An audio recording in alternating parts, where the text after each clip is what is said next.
श्री मुनिसुरस्वामिने नमः। ॐ ह्रीं अरहं श्री मुनिसुरस्वामिने नमः।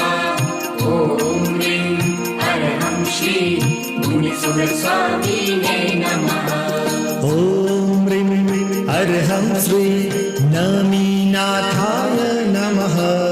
ॐ ह्रीं अर्हं श्री नमीनाथाय नमः।